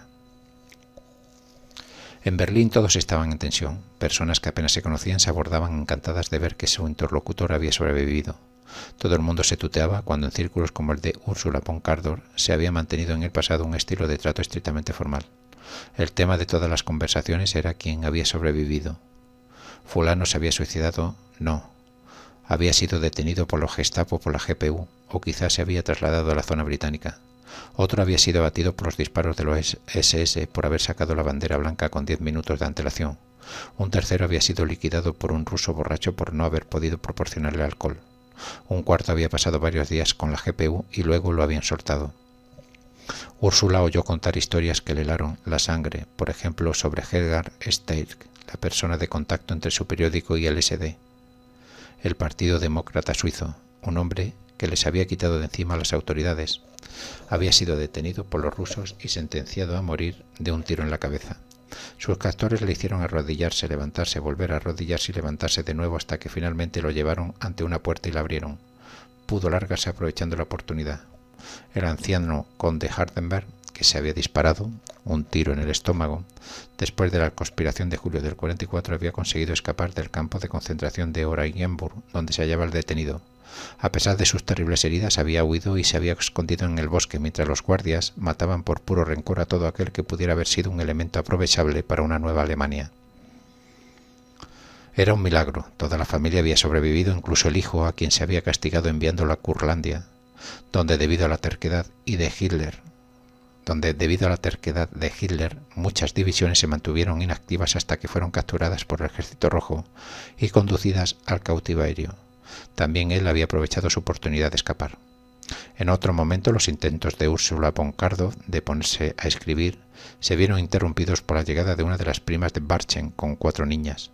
Había llegado de Polonia. Su hijo pequeño había muerto durante el trayecto. Parecía un angelito, repetía la madre de forma mecánica. La mujer llevaba la cabeza rapada y tenía un aspecto demacrado y famélico. Las niñas que habían sobrevivido estaban cubiertas de pus y piojos. Barchen las lavó, cepilló, despiojó y vendó a una tras otra. René Bedarida era un antiguo miembro de la Resistencia enviada a trabajar en la administración del sector francés. El 15 de octubre expuso a una amiga residente en Francia algunas de sus primeras impresiones sobre la ciudad. Los berlineses eran sucios, iban mal vestidos y cargaban siempre con una bolsa de patatas o un fardo de leña. El canal que corre a lo largo de la Charlottetown-Chauss apestaba a cadáveres. Ella, no obstante, pensaba que los alemanes recibían más carne que los franceses, a pesar de que le impresionó ver a niños que mendigaban pan y chicle.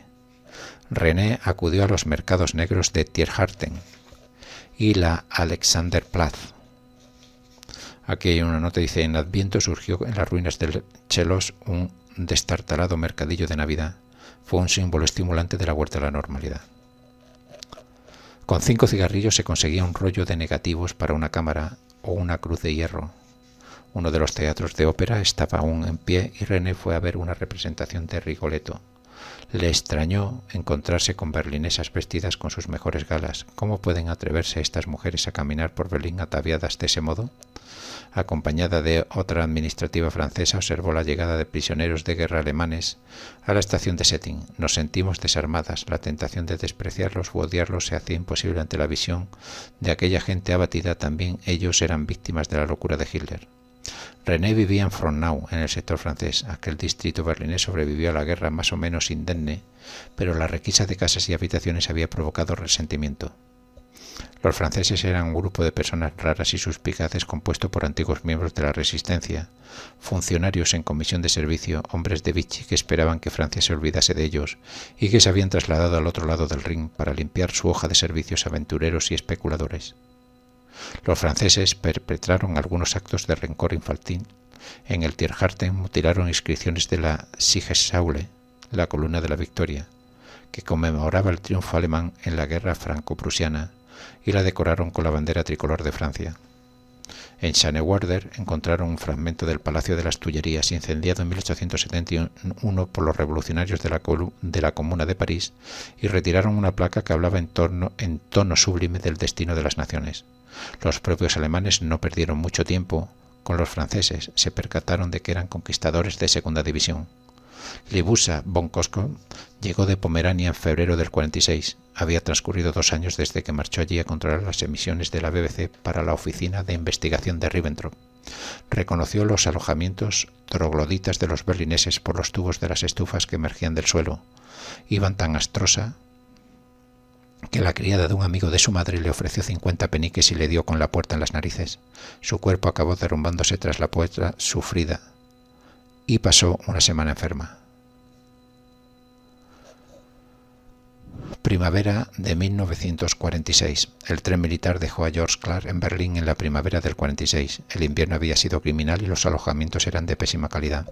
A medida que aumentaba el frío, la falta de servicios públicos se hizo más patente. Los berlineses recogían madera de las ruinas y compraban velas en el mercado negro. Escarbaban en busca de carbón. La mortalidad infantil alcanzó unos índices del 80 y el 90%. Como las ventanas no tenían cristales, el viento frío atravesaba aullando los edificios dañados. Los berlineses, no obstante, acudían en tropel a ver Macbeth en una sala con temperaturas bajo cero. Lady Macbeth tiritaba de frío en el escenario. En Navidad no hubo calor, ni regalos, ni árbol. La primavera trajo consigo algo parecido a la normalidad. Se organizaron excursiones a los huertos de cerezos de Werder. Un ruso se desnudó y se lanzó a las aguas de Havel, presentando esta vez sus excusas. Hacía mucho calor. Las actitudes hacia los conquistadores parecían haber cambiado. Clark, que llevaba uniforme del Reino Unido, dice que los británicos, los Tommies, eran los más apreciados. Transmitían aún una sensación de juego limpio. Les seguían los estadounidenses Dieamis. Eran más duros y toscos y la gente temía de manera especial a la policía militar. A los franceses se les seguía tratando como una especie de chiste, como conquistadores que no habían tomado parte de la conquista. Tuan, el soldado ruso, era ahora objeto del desprecio universal. Los recién llegados no se limitaban tan solo a los soldados de refresco enviados para sustituir a las guarniciones de los aliados. Poco a poco regresaban también los exiliados para ver la ciudad que había amado en otros tiempos. Transcurrido incluso más de un año desde el cese de las hostilidades, las condiciones reinantes en Berlín de la posguerra tuvieron el poder de conmocionar a Karl Zuckmayer.